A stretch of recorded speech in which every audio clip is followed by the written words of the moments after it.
Dua anak remaja berlari menuju ke tempat yang sama dalam waktu yang berbeda.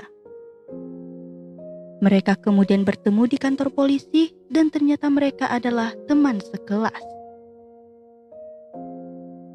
Wanita itu bernama Kim Jae-yong, sementara lelaki itu bernama So Woo-gyu.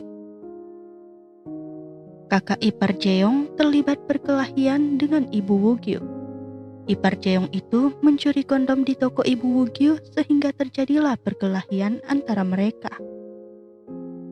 Di sana, ibu Woo-gyu yang kecanduan alkohol segera memukul anaknya ketika anaknya itu ketahuan menyembunyikan alkoholnya. Dalam perjalanan, ipar Jae-yong menyogok Jae-yong dengan uang agar tidak memberitahu istrinya yang hamil mengenai kondom itu. Woo-gyu pun secara tak sengaja mendengarnya. Jae-yong lalu mengancam akan mengatakan bahwa ayah Woo-gyu meninggalkan rumah dan ibunya pecandu alkohol jika Woo-gyu menyebarkan rumor tentang ipar Jae-yong. Di rumah, Jae-yong selalu mendapat kemarahan dan pukulan dari kakaknya yang bernama Kim Min-yong jika berkata kasar pada suaminya. Jae-yong pun selalu muak dengan tingkah kakaknya yang tak ingin tahu kebenaran bahwa suaminya selalu selingkuh. Terlihat di rumah itu, Jae-yong tak memiliki kamar dan tidur di ruang tamu akibat kakaknya yang hamil duluan. Dan ketika ayah mereka pulang, Jae-yong harus mendengar kata-kata kasar ayahnya pada ibunya.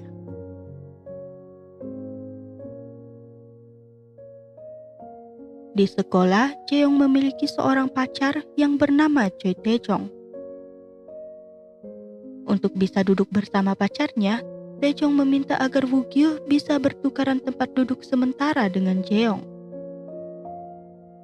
Dan ketika pelajaran dimulai, Woo-gyu secara tak sengaja melihat kertas Jae-yong yang ingin berhenti sekolah. Dan saat itu pun, guru mendapati beberapa rokok yang berasal dari meja itu. Jae-yong hanya bisa ketakutan dan panik tanpa memberitahu bahwa itu miliknya. Dan Woo-gyu pun hanya diam seperti melindungi Jae-yong. Dan di meja itu, Jae-yong secara tak sengaja melihat kertas berhenti sekolah Woo-gyu, yang seolah-olah mereka memiliki nasib yang sama. So Woo-gyu diberi hukuman untuk melakukan pekerjaan sukarela. Dan tindakan disipliner tidak akan dilakukan karena ini adalah pelanggaran pertama So Woo-gyu. Di balik itu, ada Jae-yong yang menunggunya.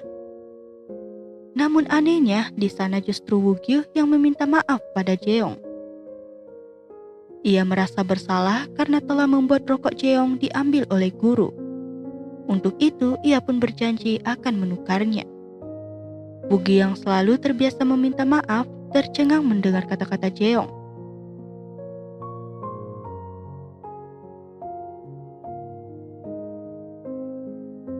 Tak lama, Jae-yong mendatangi toko Woo-gyu. Di sana ia menawarkan untuk bekerja sama menjual rokok dan alkohol pada anak sekolah. Woo-gyu bertanya alasan Jae-yong melakukan hal ilegal ini. Jae-yong ingin menghasilkan banyak uang dan berencana meninggalkan keluarganya dan hidup mandiri. Namun Woo-gyu yang sangat berhati-hati menolak tawaran Jae-yong. Ibu Woo-gyu kembali mengatakan kata-kata kasar pada anaknya. Dan Woo-gyu pun terus kepikiran dengan kata-kata Jae-yong yang lelah dengan hidupnya. Woo-gyu segera menemui Jae-yong dan akhirnya bersepakat bekerja sama. Mereka melakukan pengiriman melalui loker yang tidak terdapat CCTV. Semuanya pun berjalan dengan lancar. Jae-yong dan Woo-gyu saling bertukaran surat berhenti sekolah untuk bisa membentuk kepercayaan satu sama lain. Di sana pun Woo-gyu terlihat cemburu melihat hubungan Tae-jong dan Jae-yong. Namun di balik itu, Tae-jong terlihat sangat tak peduli dengan Jae-yong. Ia bahkan selalu lupa dengan semua perkataan Jae-yong. Untuk pertama kalinya, Jeong memasuki rumah Woo-gyu. Dan ketika Jeong melihat luka Woo-gyu, ia pun segera membantu merawatnya.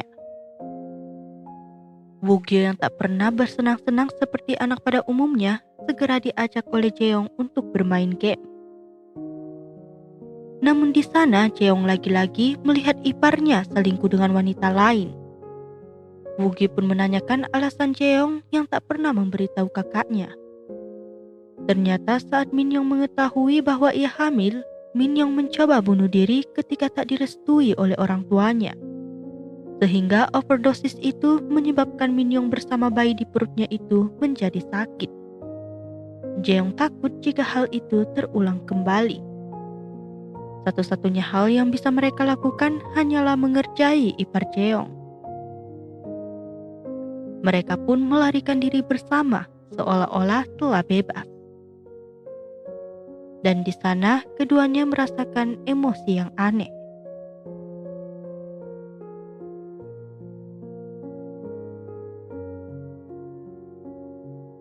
Di sekolah, Woo-gyu dan Jeong secara tak sengaja mendengar pengakuan murid lelaki yang bernama Lee Jinu, sekaligus salah satu pelanggan mereka. Di sana Jinu menunjukkan kondom yang dibelinya pada wanita yang ia sukai, dan tentu saja langsung ditolak mentah-mentah. Merasa rugi membeli kondom itu, Jinu pun meminta pengembalian dana pada Jeong, yang lalu ditolaknya dan diblokir. Sementara di rumahnya, untuk pertama kalinya Woo-gyu melawan ibunya. Lantas hal ini pun membuat ibunya menggila. Jeong yang datang turut membantu Woo-gyu merapikan barang-barang di tokonya tanpa menanyakan apa yang terjadi. Di saat murid-murid lain melakukan kunjungan lapangan, Jeong memutuskan untuk tidak ikut mengingat Woo-gyu sudah pasti tidak ikut. Di kelas mereka berbincang tentang berang-berang yang selalu berpegangan tangan jika tidur.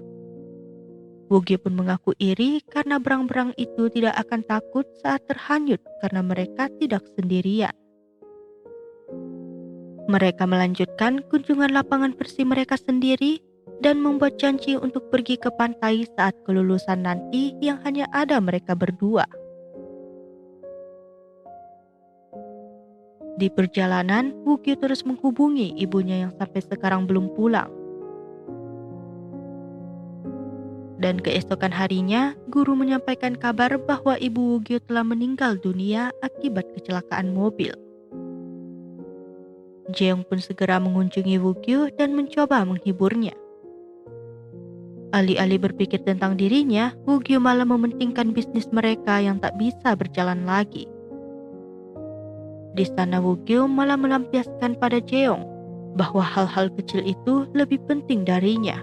Bukan seperti Jeong yang hanya memikirkan untuk melarikan diri dari keluarganya. Jeong pun terpaksa pergi melihat kemarahan Woo-gyu. Namun sejenak Woo-gyu tersadar dan mengejar Jeong, karena kini hanya Jeong seorang yang bisa menjadi sandaran Woo-gyu.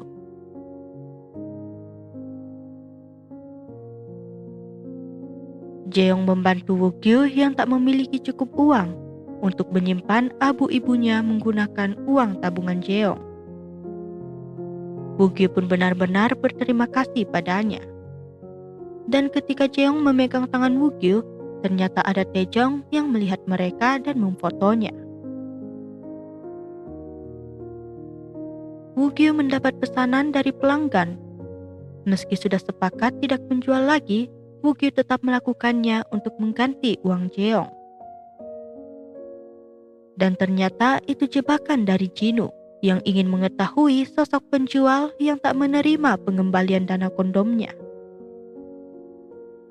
Di sekolah, foto Jeong dan Woo-gyu disebarkan oleh Taejong. Dan ketika Taejong mengatakan kata-kata kasar pada Jeong, Woo-gyu dengan cepat memukul Taejong. Namun masalah semakin besar ketika rokok di loker Woo-gyu terjatuh dan dilihat oleh guru. Jinu pun merasa berhasil melakukan balas dendamnya. Jeong mengunjungi kepala sekolah dan memberitahu semua para pelanggan mereka, termasuk anak-anak dari murid pintar dan kaya. Namun bukti yang tak cukup itu tetap membuat para guru sepakat memindahkan Woo-gyu sekolah secara paksa.